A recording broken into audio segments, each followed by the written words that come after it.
4 ans que son restaurant affiche fermé.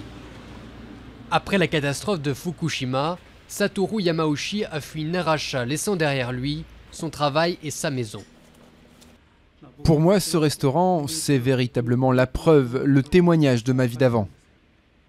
Depuis le tsunami et l'accident nucléaire, Naracha est une ville fantôme. Mais le 5 septembre prochain, l'ordre d'évacuation sera enfin levé. Pourtant, Yamauchi reste sceptique sur les chances de voir la vie reprendre ici.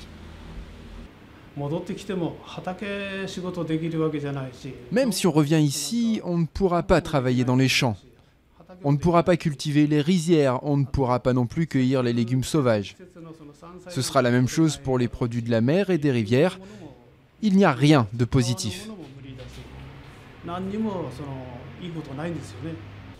Dans la zone sinistrée, les sacs noirs de décontamination continuent de s'empiler par milliers et restent en attente de retraitement. Un travail colossal pour faire revenir au plus vite les habitants dans les zones assainies.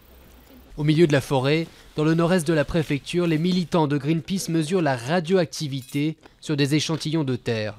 Selon eux, les efforts de décontamination s'arrêtent aux zones habitées. Dans les forêts alentours, la radioactivité se déplacerait. Cette migration de la radioactivité des forêts vers des zones plus bas continue encore pour très longtemps parce que cette migration va très lentement, ça c'est clair. Alors on peut envisager encore une migration de la radioactivité pour les décennies à venir.